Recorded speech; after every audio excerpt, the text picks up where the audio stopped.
Latala. Lono wonten nyadong dawuh Gusti Patih.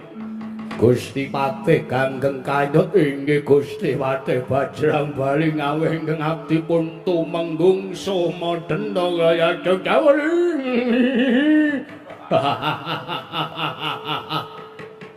Mewah Sinuwun Prabu Lindru Bandang kalian Sinuwun Prabu Dobleh Kencana kula nyadong dawuh tumenggung Soma Denda wonten imbalan kabeh para wadyabala saka negara Alaji Tengara yen boto ngaribawa tak jaluk iki dina ketapake. Wah enen dawuh napa Raden?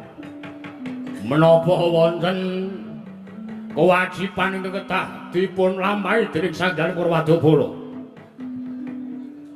Celuk riwun apa kowe ora melek kupingmu? Waduh kupingmu mboten dimata iki sampeyan.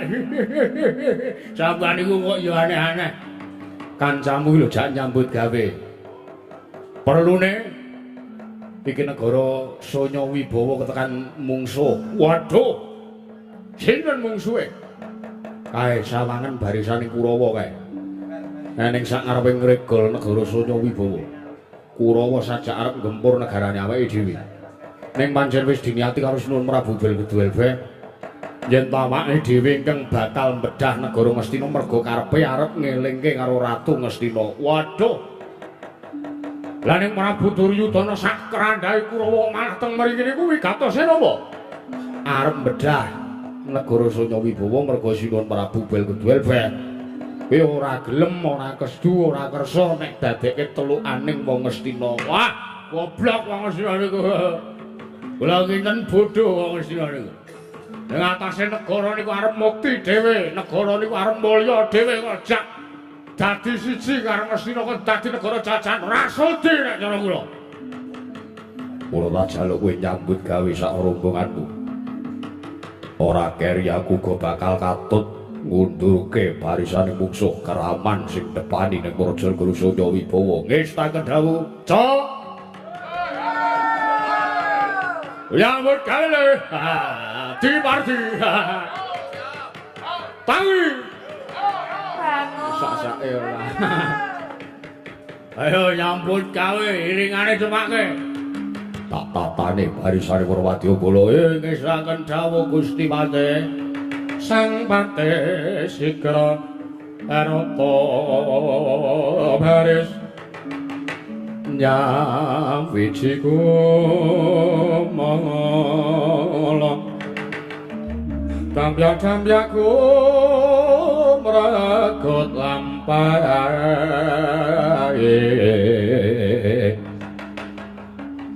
pinarung grabyak watangake gedhe ku melarenge beki sorake gumurut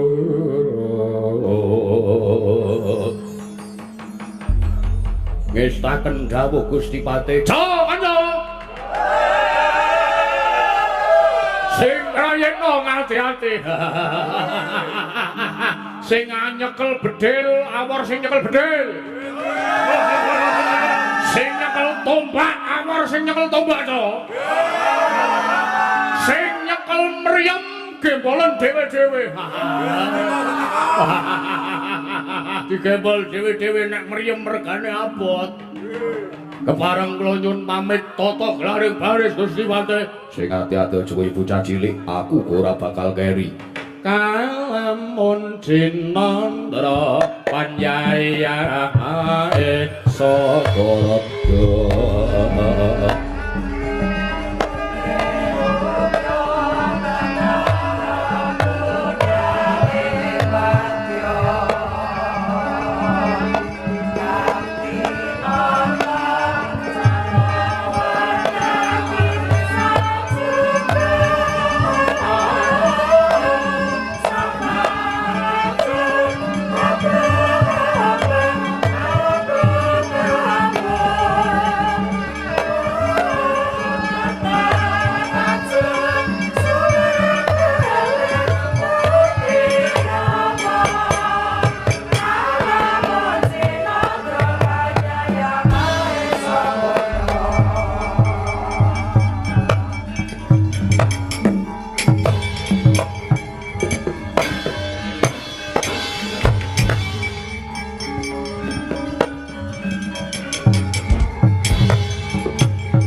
tayungan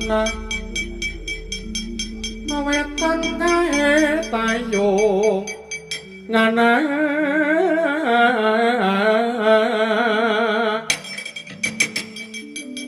satria lagi hangle lana tanjaman terlir wangkawa lirima kawa oi oh orang siki iki aku dicegat karo menungso nganggo sandangan mati sowo takon karo aku Patih Bajrang Bali yo Patih Ganggeng Kanyut kepara nyoto wah sugih kendel bondoan iku methuke karo para Sata Kurawa iki Karta Marma sing dadi banteng-bantenge wong Astina aja kok mung dapurmu Karta Marma Kurawa 100 ngebiyuk ana Ganggeng Kanyut aku ora bakal minggu aku ora bakal mundur piye aku ora bakal wedi urung kepi mutah gedehku yana goreng boto ngaribawa yana goreng sonya wibawa wah parat menungso rata tenan des malane ngarep gelak-geleng bumi panas meniki ayo sing jeneng Prabu Bel Geduel Beh Geduel Bel kon tekan kene nek wis tekan kene apa kapake arangku keset raine parat ngabangke kuping panaske rasa parat kowe iso ketemu karo Ratu Gusti Nuwun Prabu Bel Geduel Beh waton sirahku wis gumlundung kelakon panjang kamu dina iki babu arep apa kuali uyune wah keparat menungso ora tatanan ana jiwa pigalan Brahmana pati kantenan bocekel sabuk milang tatu kiasik kejoting mati kowe apa aku sing tekani mati para maju ora bakal tinggal sejangkah oncat wah ora minggat saka ngarepanku kelakon tak kebiri lo jual kowe beli kuandamu tak seret tekan Papua kowe parat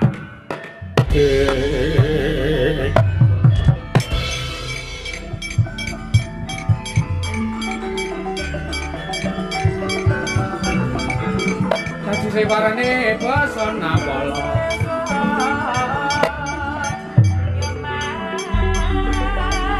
Natane alam yen aku pandang ontar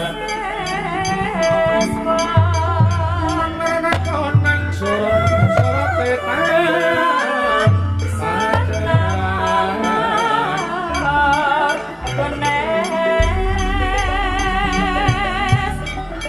Mingkar mingkureng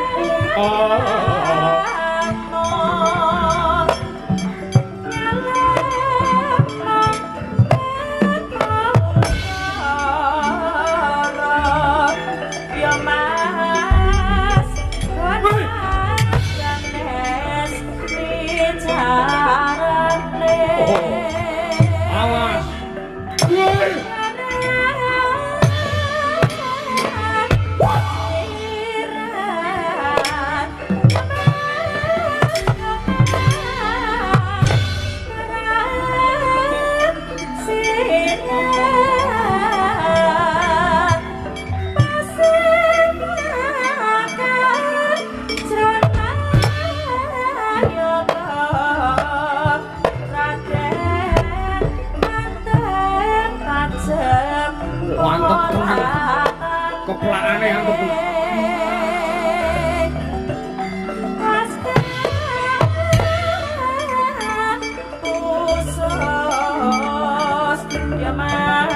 awas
ngendi to kowe?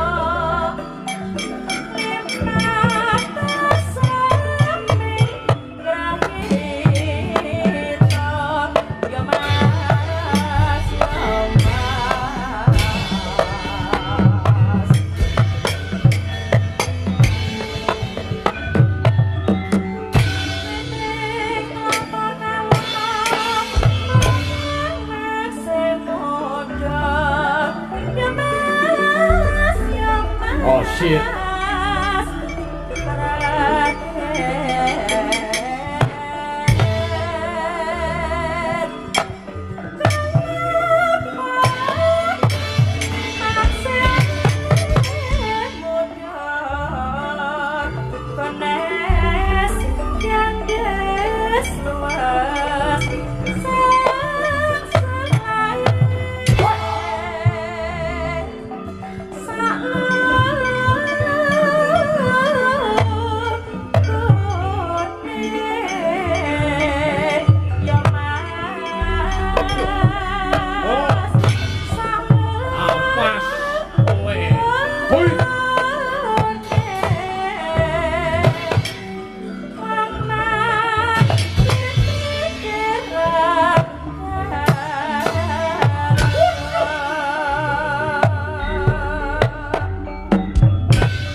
Sahabat to.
Parat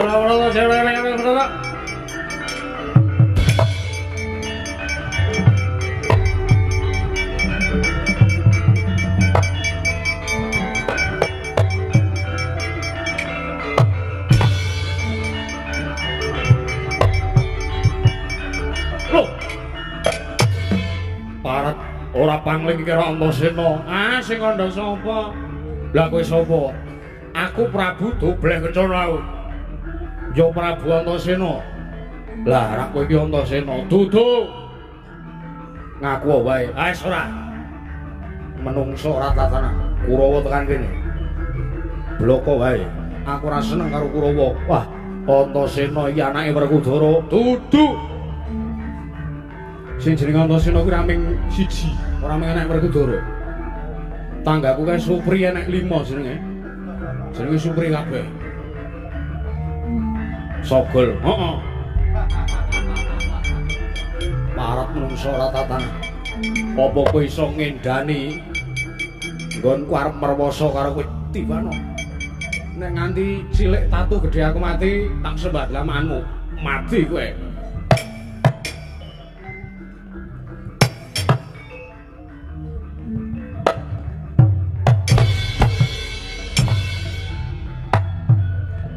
Parat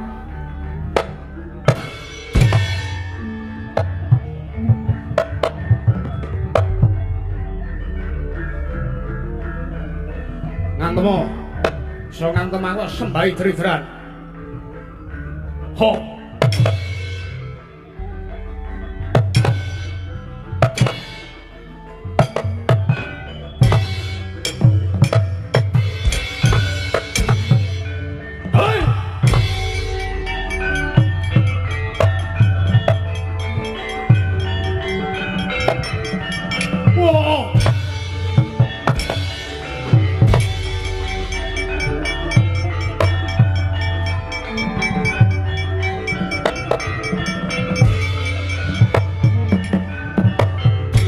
berlana duduk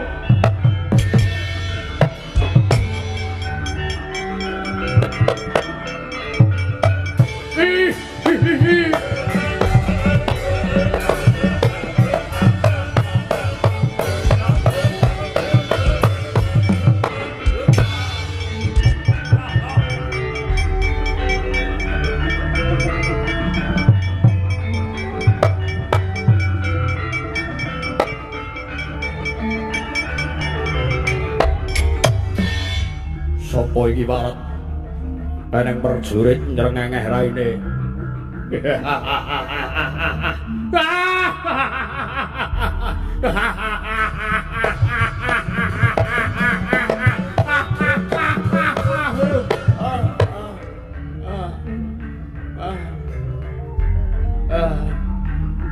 apa guyu iki sedilit kok wis klembret ora sumbut lengingu jenggot.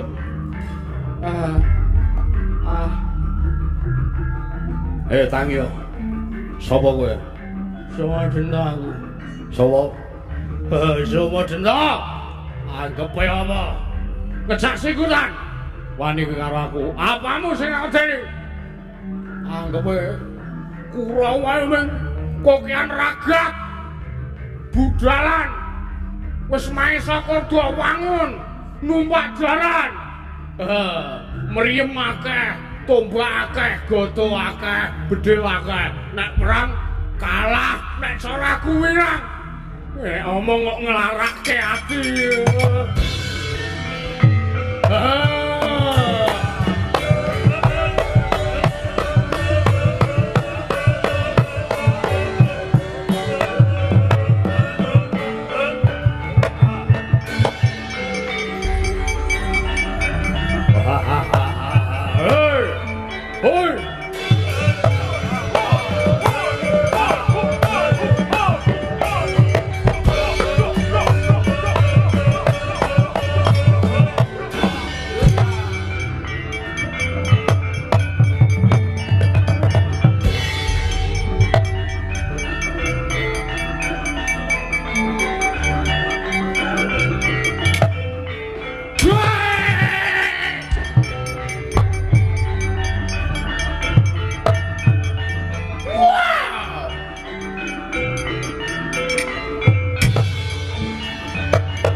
Tuhan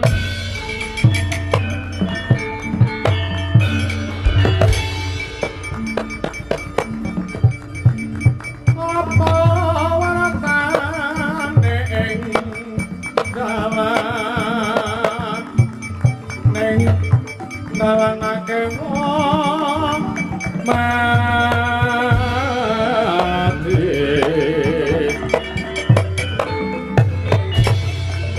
mati keneng apa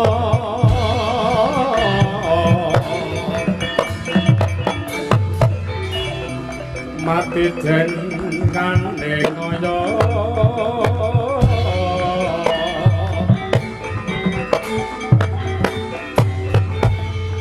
soto caca prate kikir uye sok manyo ilahan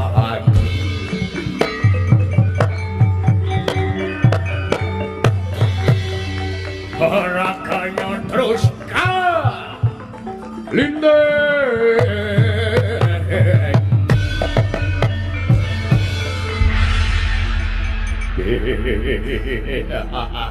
sapa iki ana wong ki agak gedhe dhuwur sapa kowe takon karo aku Prabu Lindhu Pandang sapa Prabu Lindhu Pandang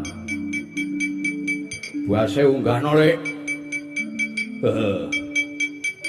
Prabu Lindhu Pandang yo Nalendra memitraning Sang Prabu Bel Keduwel be wah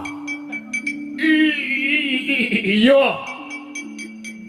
anggepmu apa kowe ketemu karo aku rumangsane kowe iso ngalahke karo awakku iki Dursasana bandhenge Ngastina werkudarane Kurawa rumangsane apa aja neh kok kowe ratumu sing jenenge Bel Keduwel be kon rene tak nggone keset raine aku bar minta telek ben kampun anirunge kon tekan kene Kacung kampret masuk pramuka Kacung kampret ikut menggembara naik gunung turun gunung jalan licin kampret gludung aduh kampret aduh biyung aku merinding musuh kowe karepmu piye karepe ya perang neng aku rada ora wani tetek karo kowe dhuwur kowe ya aduh kowe 190 aku mung 125 isin aku ngajakmu perang kita ladeni oh ya wirang aku bandheng Ngastina aku wis kebacut subar nek aku mungsuh kowe kok nganti aku kalah gedhe tekaning pati Lindhu Pandang wow dalak sempai tritrat yandul das kowe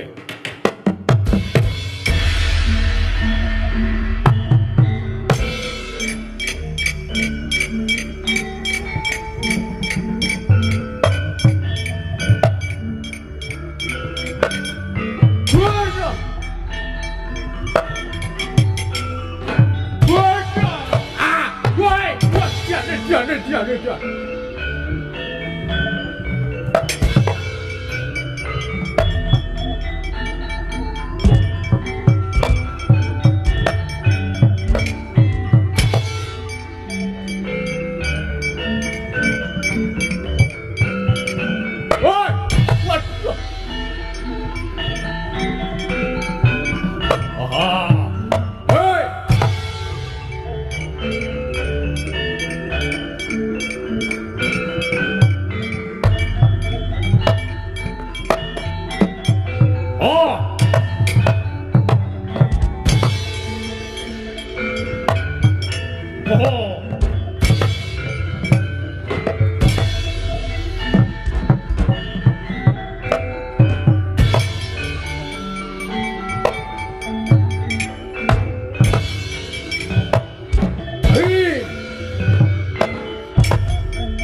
Oh!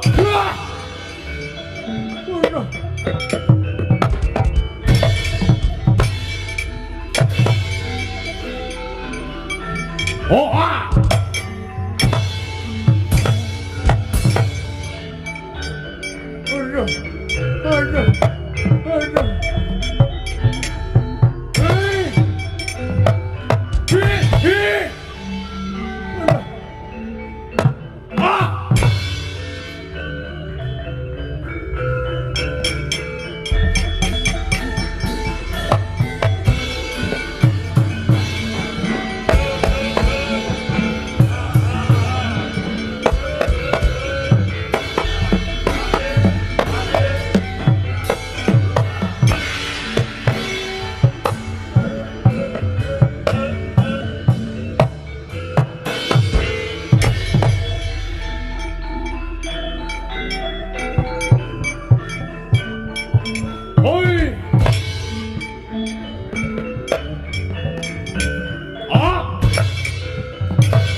Sasar bebek di sasar meri.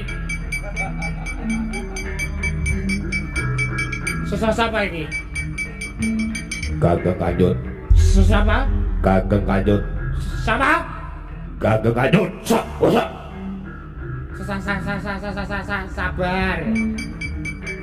Sabar, mbok menawa ora nyimak latihane.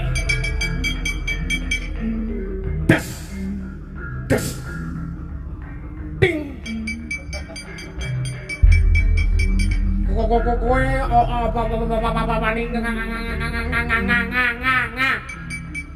Ayo arep ngomong apa? ngadepi. Selamat. Ngadepi cici traksi kowe. Sapa kowe? Gagak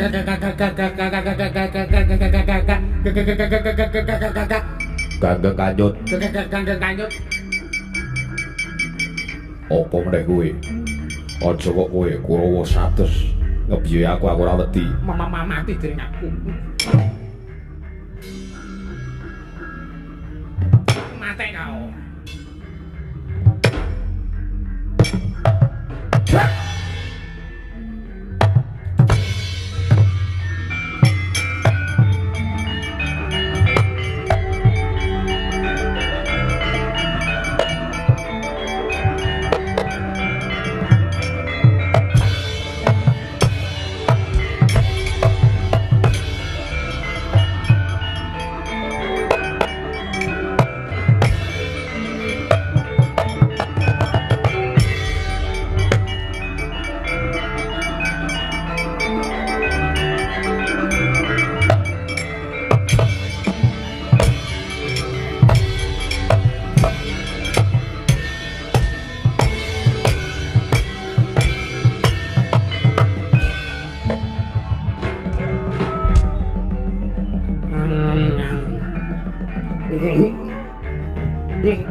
Halo, terbang.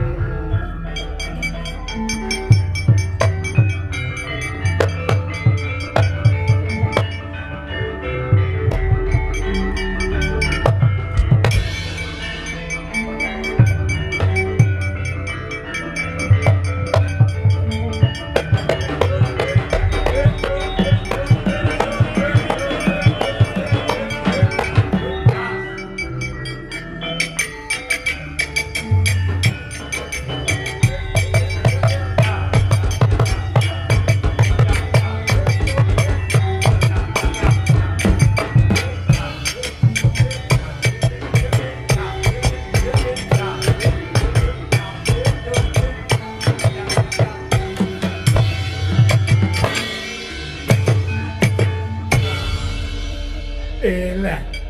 Sit. Kalem. Joget sekakonan. Perang kok ndelokok ini. Ndelokok dong, Man. Cuman saiki nek ora ndelokok ora ana sing delok. Oh, nggih. Ora ngesik ta. Perang ki liyane do babak bundas lho, Cit. Iya. Liyane putung balunge. Kadir sasana untung kena dayane lenga tala. Lenga tala. Tala kok tolol nek tolol ki rak kowe. Iya, tapi saiki pinter. Lah ngopo? Mimik susu. 4 sehat 5 sempurna, Man. Kok ngombe susu ki ta? Nek nyawang liyane perang niku do kemrungsung. Ana sing nesu merga drame ra bener. Ana sing nesu merga pembalunge sing muni siji. Ana sing nesu merga ora kuman senek ngoten niku. Iya. Ora nenggak kowe kok sumringah iki ngapa? Anu Man, kula tak jujur mawon. Kula niku perang karo sing jenenge Gagak Kanyut. Heeh. Patih Laji Tengara. Iya. Tak antem mboten dirasake, kula diantem genti kula glangsar. Cengel kula niku wis rasane mak kretek. Kula diantem sliwer. Balik-balik kula diwalik keluar awak kula dadi teng-tengen. Nek mboten dalang terampil ngoten niku mboten iso. Sabetan ngoten niku nek ming trima dalang campur sari mboten metu kaya ngoten niku. Cangkemmu kira. Kaya ora adol sabet, kaya adol gayeng. Lho nggih. Ah iya. Cara tembunge kok, Man. Heeh. Kula diantem kali Gagak Kanyut niku kula tiba ambuh teng arepe sinten? Ngarepe sapa? Kirangan wedok. Wedok. Nggih. Lemu man. Tatonan. Mboten. Aku mau bar ketemu wong wedok tatonan ki. Lalalalala engko kek bojone sing jejak pong. Nini kok sebate awake diorek-orek kabeh kok. Bayang ngono nggih. Kirangan. Kula niku digajuli ngaten iki lho digajuli ngaten iki. Dadi sampean tiba teng arep kula, upamane sampean niku kula. Iya, aku tiba ngene, Bro. Nggih, terus kula niku digajuli ngaten iki. Jeluk, jeluk. Ngaten iki terus dianu ngangge sirah ngaten iki. Jeluk, jeluk. Terus entek-entekane dingaten kene iki. Nyet ngaten niku. Terus kula mat ngoten niku. Iki kok malah miloro like lho ra. Ha terus piye? Langking pun mengoten niku, niki mboten enten bacute lajeng gara-gara Nah, ajeng enten bacute mengke melih. Lah iki piye iki? Ning ya tak sawang Madyabala loji tengah iki kan peng-pengantenan. Tak kira nang matur anak Prabu Duryudana Dursasana wae sakarya ngono kanane wae lah minta nek ning Kurawa.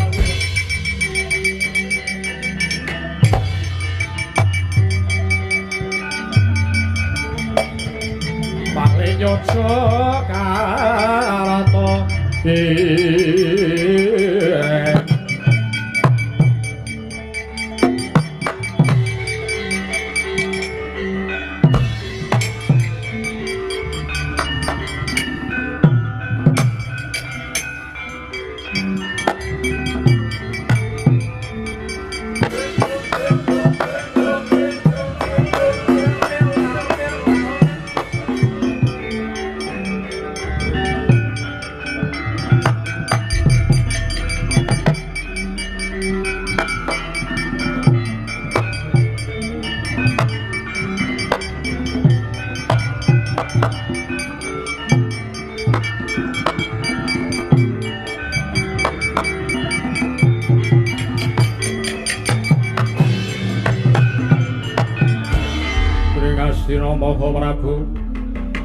Maha Prabu Duryudana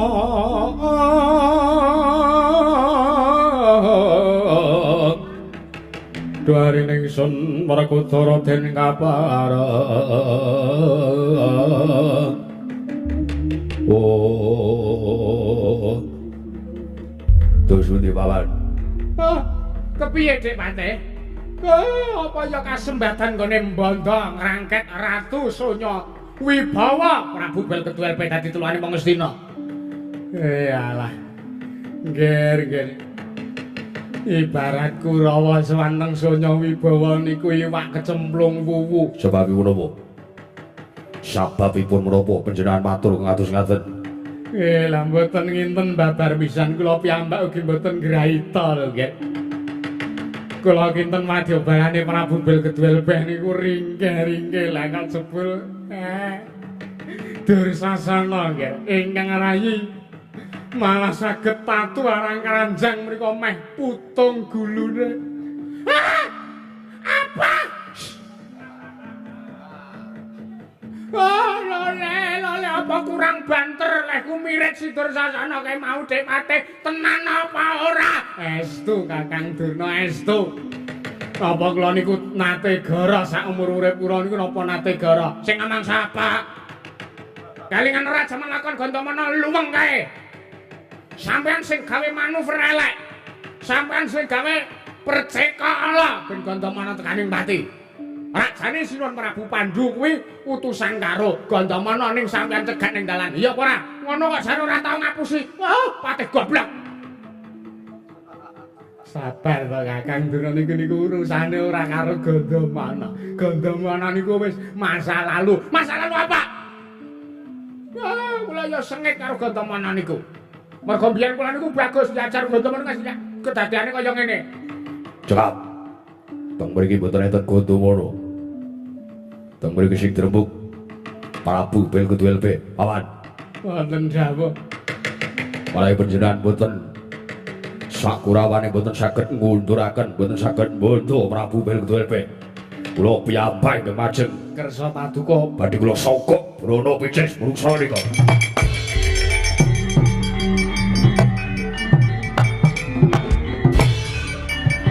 Ayo, ayo.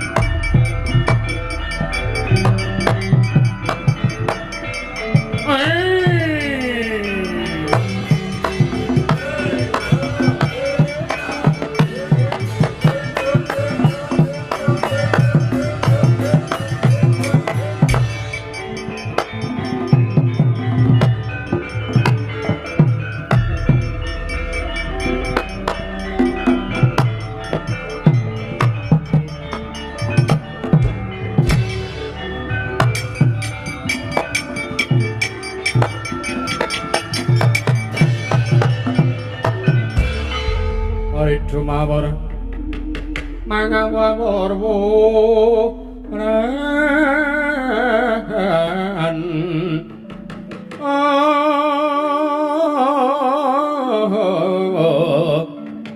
pengalane ngajure koma guru kongso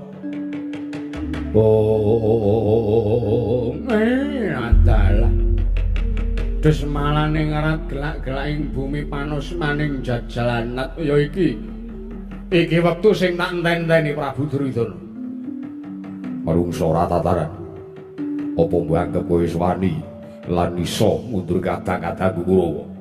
Apa dikira bandrenge urung ana nyali kanggo ngadepi dapurmu? Wis nyerempet nyali sajak arep soroh nyawa tenan iki ya. Nang kene ditonton Prabu Duryudana. Nang kene tak tonton kaya ngapa kateguhanmu nggonmu ngayomi karo kawulamu. Ketitik ning negara Ngastina aku weruh senajan aku ora weruh kanthi permana jatiku dhewe. Ning kahanane kepiye iki aku wis iso maca saka lagak-lageanmu Duryudana. Nang negara Ngastina kuwi hukum iso dituku paribasane pernatan hukum kowe arep ngadili karo menungsa sing gawe kaluputan ning dheweke nangis-nangis ning ngarepmu nulya tok bebaske nulya tok slametake ora tok luputke dasare ming merga sing gawe luput karo negara Ngastina kuwi sopan ning ngarepe hakim ya ora ngaku kowe Marungsa ratataran ngeclomang antar-antar ngedukur ucapmu ndruwili kaya grojokan terweteh kowe betesan empu pategalan sing dadi nyatane wae nek sampean ora trima Prabu Belgedhelbeh ngomong kaya ngono berarti kuwi kasunyatan sing sak nyatane ning negara Ngastina parat Marungsa ratataran apa dikira Duryudana ming meneng wae sasuwene iki rumangsane apa kowe kowe ora gelem manut dadi teluaning Prabu Duryudana. Ora gelem manut dadi jajahan negara Ngastina. Apa kelakon kowe tak pateni? Sawangen. Iki apa? Sawangen. Iki apa? Aduh Kanjeng Sinuwun.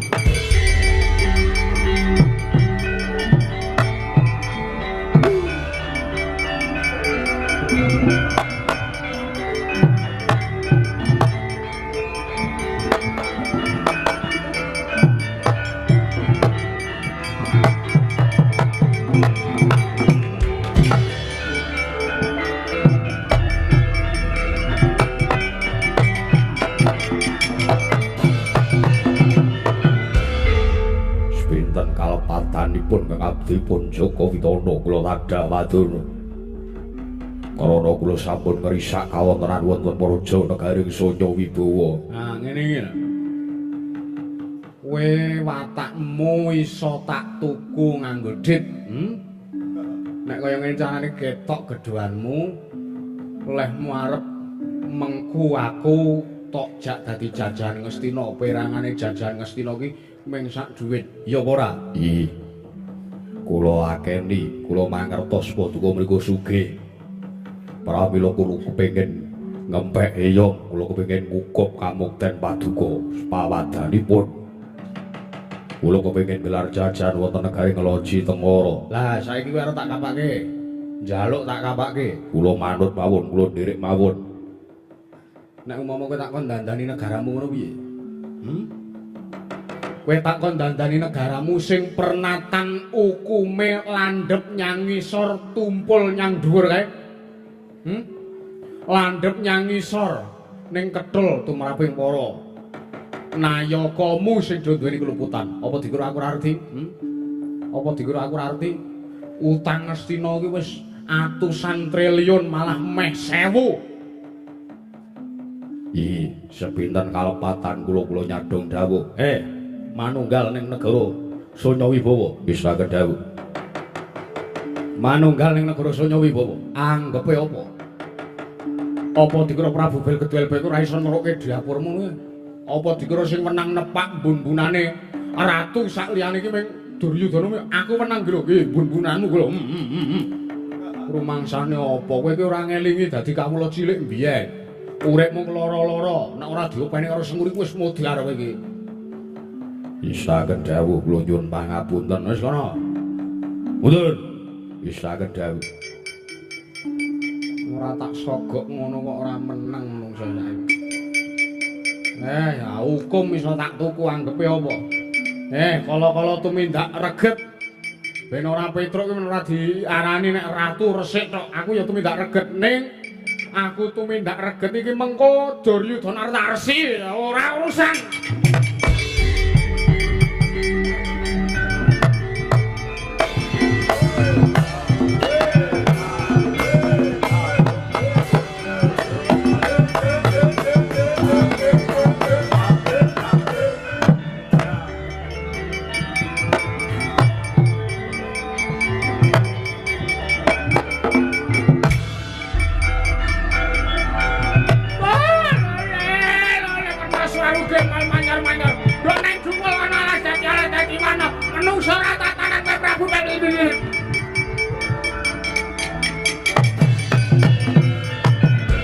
Pandita Kinarya Wangsit menungsa ora pindha kumbang isep madu sarene pawan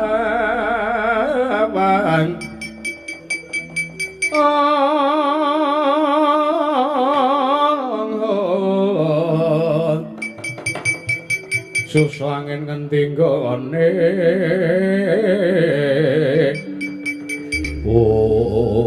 menungsa ora tatanan. Lah kok dadi ming sadapurmu engko ampuh dimen kowe. Iso ngalahke karo anak Prabu Duryudana. Kandurna. Apa? Dalem sinuwun. Lekas ngefek iki hipnotis ku. Aku reti sing tok karepe iki apa? Apa? Kowe arep ngukup negara Sonya Wibawa kuwi merga weruh putri-putri Sonya Wibawa ayu-ayu, ya apa ora? Heeh, takoni iya.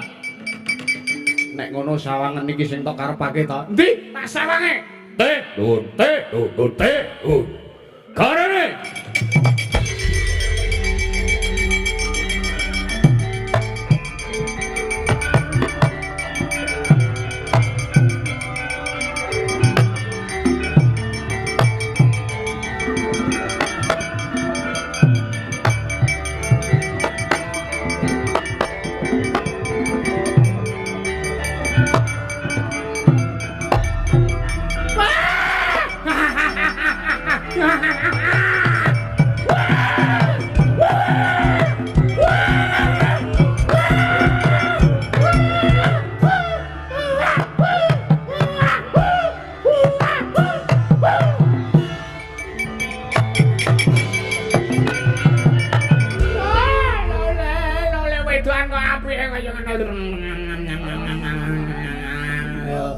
Ambune wangi raja-raja. Bukan lagi ambune trasi. Lole sinuwun. Apa Begawan Durna?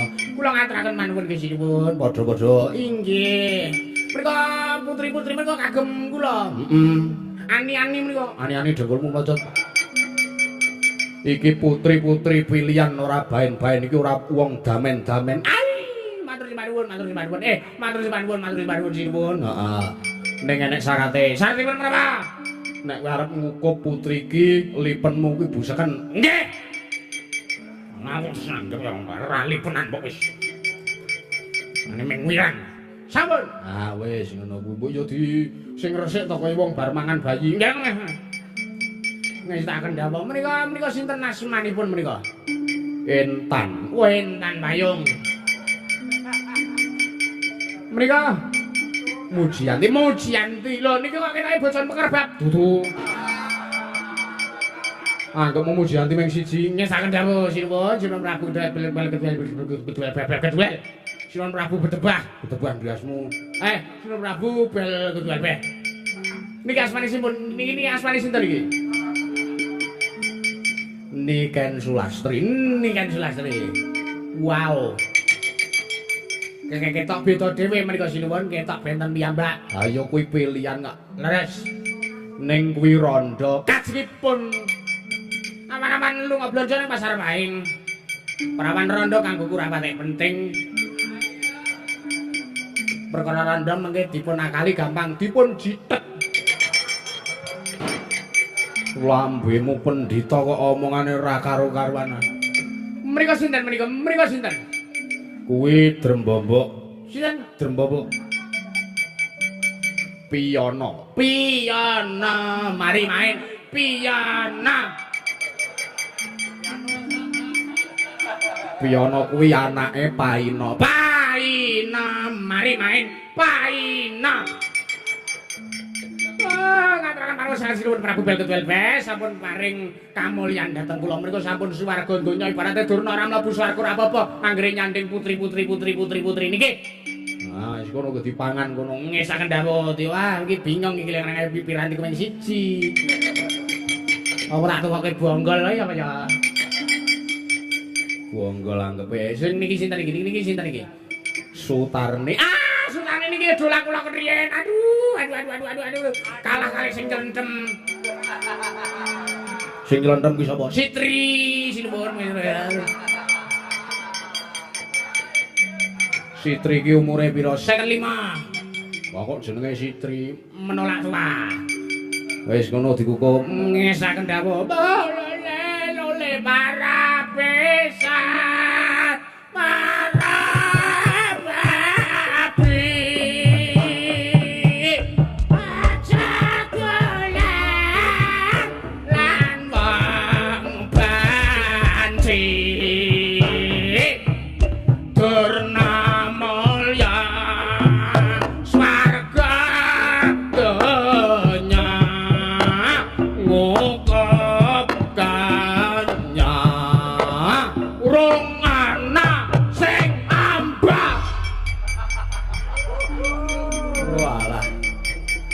Pendhita ki ambokan jabane ketoke resik, ketoke nganggo kethu, nganggo sorban putih. Nek pakani kono anggrok kok ya menso mengoh cangkeme. Rumangsane apa? Ayo sisa-sisane ngangkara sing urung gelem teluk karo Prabu Belkedwel beh. Njaluk tak pateni kanthi cara piye wae?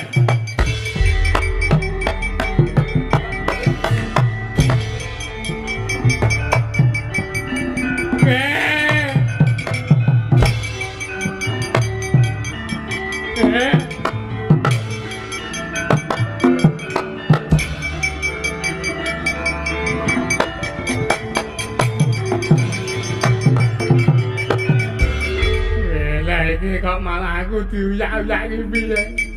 Kurawa wis do mlayu teng Gedabik ninggal sampah kertas mleder ora karo-karuan. Dus. Alah kok like ditinggal iki wah mlayu ning Amarta golek pitulungan.